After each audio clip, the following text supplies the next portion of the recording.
mencegah adanya pertikaian di antara dua golongan ini. Lalu yang ketiga yang beliau lakukan adalah membangun pusat pendidikan, pusat perencanaan, dan pusat peradaban untuk membangun kota Madinah, yaitu Masjid Nabawi. Kemudian akan kita lanjut setelahnya di ruangan yang berikut.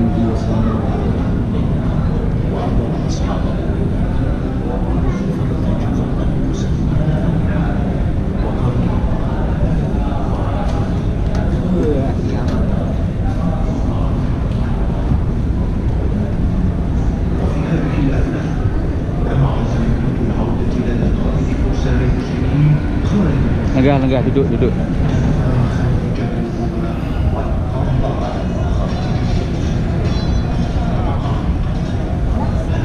Adem.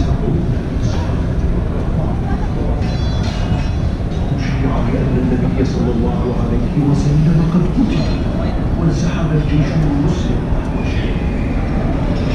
أصيب رسول الله صلى الله عليه وسلم في العام الثالث من الهجرة.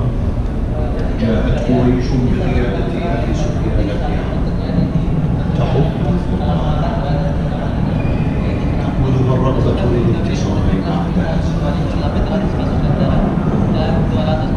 وسار الجيش نحو المدينة عبر وادي العقيق ب3,000 مقاتل منهم 100 فارس حتى وصلت مقدمتهم إلى جبل عينين في منطقة وفي المدينة والنبي صلى الله عليه وسلم أصحابه بالخروج إلى القوم أو القتال واستقر الرأي على المسير نحوه.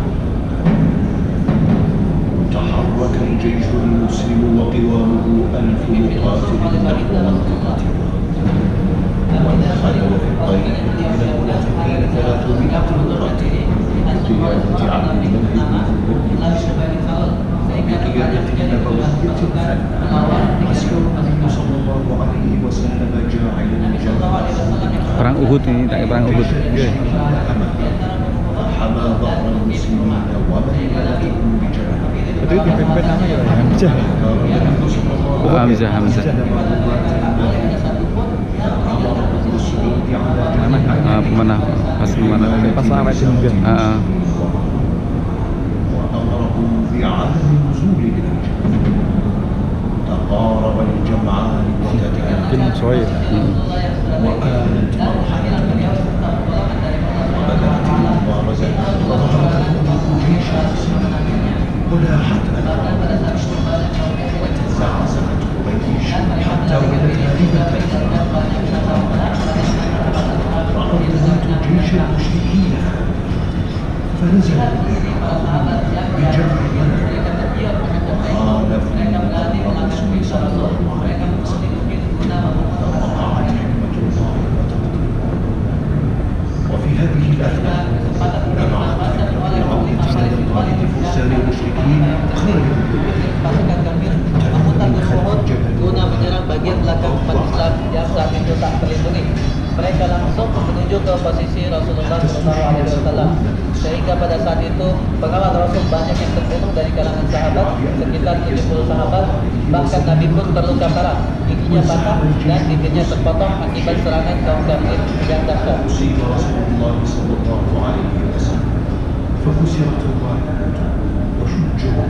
Lalu Rasulullah SAW perintahnya dilanggar, beliau terluka parah, akan tetapi beliau taklah marah, tak ada tanda kemarahan di mukanya. Beliau hanya berdoa kepada Allah, Ya Allah, ampunilah kaumku karena mereka tak mengetahui. Ketika melihat Rasulullah terdesak, para sahabat pun bersegera melindungi beliau, dan mereka melindungi beliau dengan jiwa dan raganya, menjadi tameng dan perisai hidup bagi Rasulullah SAW.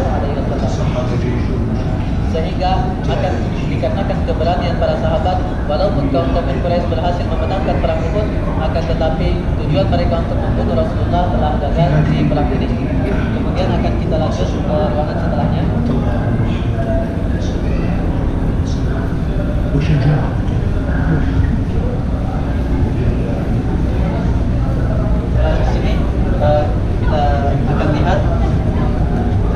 Kita akan lihat bagaimana kesigapan dan kecepatan para sahabat dalam mematuhi perintah Rasulullah SAW di masa ketika pada awal mula Islam diturunkan, khamar ataupun minuman keras itu masihlah halal, Sehingga pada saat itu sahabat sedang berpesta minuman keras, salah satunya adalah Abu Talha dan Anas bin Malik. Ketika itu mereka sebelum sempat mereka menuangkan minuman khamar dan meminumnya, turunlah ayat yang menerangkan bahwasanya khamar telah diharamkan. Sehingga melihat hal itu, mendengar hal itu, mereka bukannya mendahulukan syahwat mereka lagi sedang di ujung tenggorokan, akan tetapi mereka mendahulukan perintah Rasul di atas syahwat mereka, sehingga mereka pun membuang serta-merta khamar-khamar yang ada di tangan mereka. Bahkan mereka setelah itu balik ke rumah-rumah mereka, setiap persediaan khamar yang ada di rumah-rumah mereka buang ke kota Madinah. Sehingga pada saat itu terkenal sejarah bahwasanya kota Madinah banjir akan minuman keras. Kemudian kita lanjut setelahnya.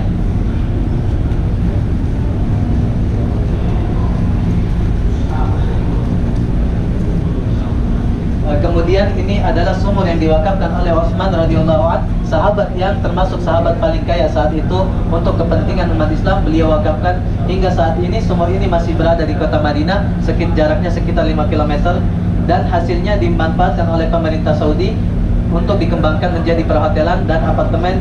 Dari keuntungan itu kemudian akan digunakan untuk kepentingan umat Islam, khususnya untuk pembangunan Masjidil Haram dan Masjid Nabawi. Hingga pahala beliau pun dari dulu hingga sekarang masihlah mengalir kepada beliau. Kemudian kita lanjut ke ruangan setelahnya.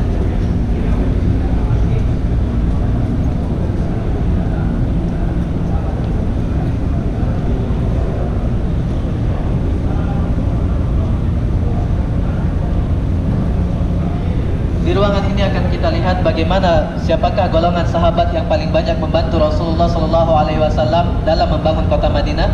Pada saat Rasul dan pasukan umat Islam, para sahabat masuki kota Madinah, pada saat itu kota Madinah belum memiliki peradaban, belum memiliki peraturan, sehingga Nabi pun memulai dari yang pertama adalah menyebarkan ilmu di kalangan penduduk Madinah serta membuat peraturan yang isinya untuk kemaslahatan bagi setiap penduduk di kota Madinah, entah Muslim ataupun Yahudi.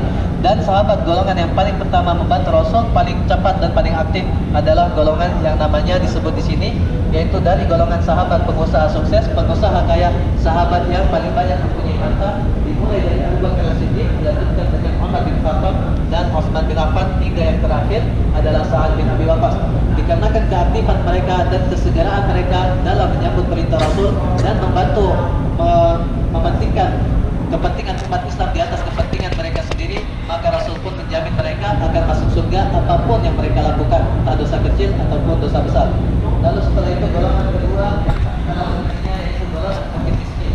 Mereka dikarenakan tak memiliki rumah, tak memiliki harta, tak memiliki saudara yang bisa membantu mereka di kota Madinah, Nabi pun memberikan mereka tempat penampungan secara gratis di Masjid Nabawi yang dinamakan dengan Majlis As-Suffah. As-Suffah, kalian Pak Ben. Mereka fakir miskin, akan tetapi mereka mempunyai peran yang tak kalah pentingnya, yaitu mereka menghafalkan ilmu-ilmu yang disampaikan oleh Rasulullah SAW, hikmah-hikmah yang beliau katakan dari mulutnya yang mulia, dan mereka sebarkan kepada sahabat yang lain. Salah satu sahabat yang terkenal dari golongan ini adalah Abu Hurairah radhiyallahu anhu, yang merupakan sahabat yang paling banyak hafalan hadisnya.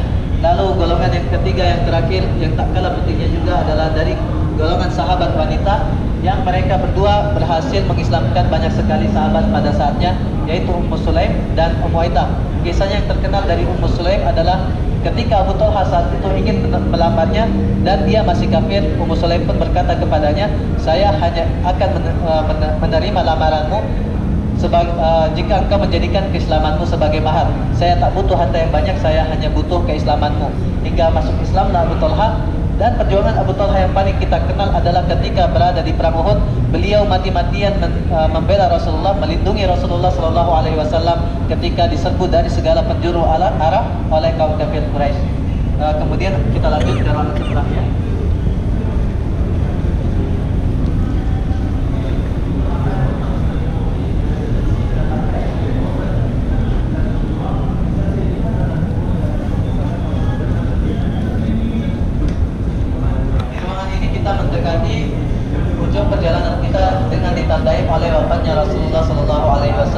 Sebagaimana bisa kita lihat di depan kita adalah gambar dari pintu makam Rasulullah SAW yang berada di Masjid Nabawi. Ketika Rasulullah SAW wafat, beliau tak memikirkan apapun, tak memikirkan harta warisan, tak memikirkan keluarga. Yang beliau pikirkan adalah apa akibatnya yang akan terjadi kepada umatnya ketika beliau wafat dari pertikaian dan peperangan antara mereka sendiri. Ketika itu para sahabat ketika mendengar kabar wafatnya Rasulullah SAW tak ada satupun yang percaya, dikarenakan mereka meyakini bahwa seorang nabi tak akan meninggalkan mereka kecuali setelah sempurnanya risalah Islam, setelah Islam dikenal oleh seluruh dunia.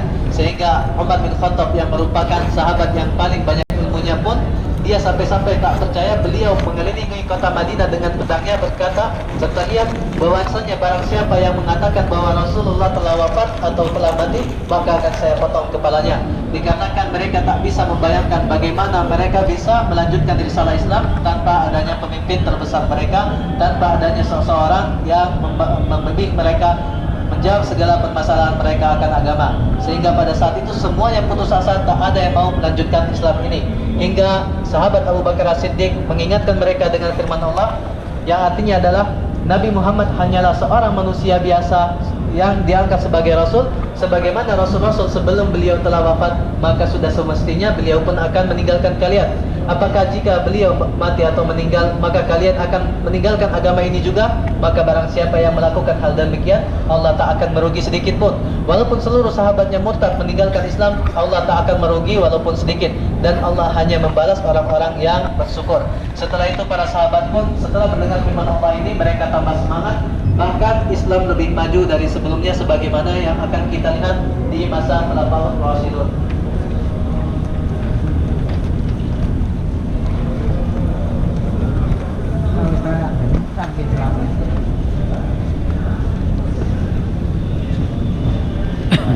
Di ruangan ini adalah ruangan masa ketika Khulafaur Rasyidun, para pemimpin empat milik umat Islam yang telah Allah dan Rasulnya jamin akan kelurusan dan kebenaran mereka.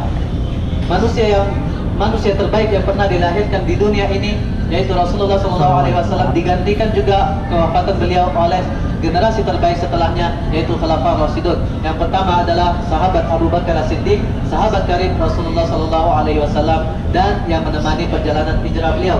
Lalu dilanjutkan oleh Umar bin Khattab, yang merupakan sahabat yang ketika setan melewati jalan yang sama dengannya, maka mereka akan lari ketakutan. Lalu dilanjutkan setelahnya oleh Utsman bin Affan, sahabat yang paling pemalu.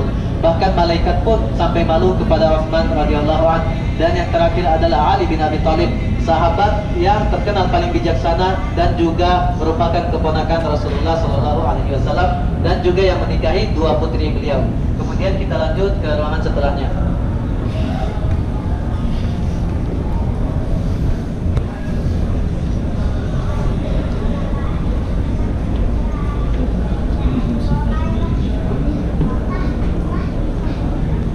Di ruangan ini akan kita lihat pencapaian para sahabat di masa Khilafah 4. Khilafah para pemimpin Islam yang tak ada seorang pun yang bisa mengganti mereka sepeninggal mereka. Bisa kita lihat di sini adalah wilayah kekuasaan yang dikuasai oleh para sahabat di masa yang singkat. Bahkan Abu Bakar As-Siddiq di masa kekuasaannya berhasil menyatukan seluruh Jazirah Arab hanya dalam waktu 3 tahun.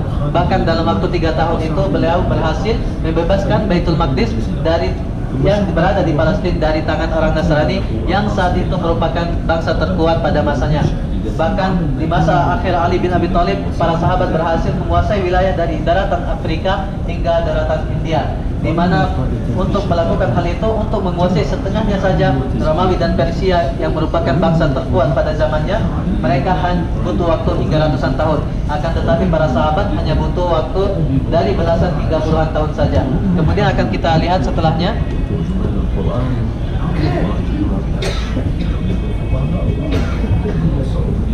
Yang di tengah kaca ini, tengah jamaah sekalian, adalah perbuatan dari Khalifah Utsman radhiyallahu an yang sampai sekarang masih kita rasakan, masih kita lihat dan masih kita nikmati, kita baca setiap hari, adalah Mushaf Utsmani, Mushaf Al-Quran yang dinisbatkan kepada Khalifah Utsman radhiyallahu an. Beliau menyatukan Al-Quran menjadi satu logat bangsa Quraisy dan membukukannya, kemudian menyebarkannya ke seluruh wilayah yang dikuasai oleh umat Islam. Ini merupakan naskah kopian dari yang naskah aslinya yang sekarang berada di Museum Turki, tepatnya di Museum Topkapi. Kemudian kita lanjut ke ruangan setelahnya. Hampir selesai.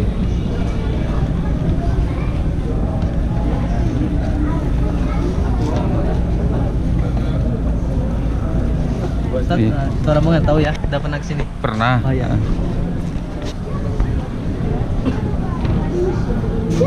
Jadi jemaah sekalian, di sini kita menyediakan jasa penyaluran Quran untuk diwakafkan ke Masjidil Haram atau Masjid Nabawi. Bagi yang berminat untuk mewakafkannya, kita sediakan dengan harga satu buah seharga 43 rial, dan bagi yang ingin mewakafkan 3 buah, kita diskon menjadi hanya 100 rial. Kita juga menyediakan souvenir dan cindera mata berupa sajadah serta pembatas Al-Quran dan juga yang lainnya. Terima kasih atas kunjungannya. Ya. Kalau pengen wakaf Quran bisa beli di sini. Dengan cap resmi dari percetakan Malik Fahad yang berada di kota Madinah, jadi nggak akan dikeluarkan dari Masjid Haram ataupun Masjid Nabawi.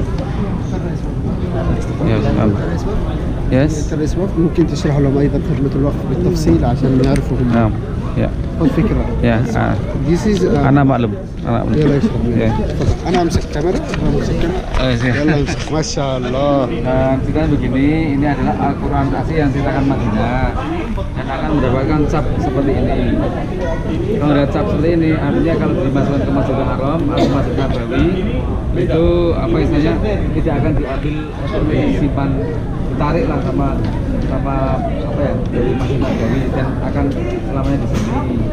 Kemudian yang kedua, 143. kalau misalnya nggak ada waktu yang akan menyalurkan langsung ke masjid dari pihak sini cukup membayar, nanti ini akan disalurkan oleh sini. Kalau disalurkan pihak juga boleh. Harganya berapa? 143 100. Satu biji 40 real. Kalau 3 biji 100 real. ini wakaf Makkah Madinah halal. Maka Ribu, ribu halal. 400 ribu, 400 ribu. 400 ribu. Masya Allah. Kalau satu serat empat berapa? 143 100. Oh ya. Ya. Yang mau pengen monggo, ini malah asli dan ada capnya asli gitu ya. Ya udah ngerti aku. Oke, syukron kasiron. Iya. Ya. Ini yang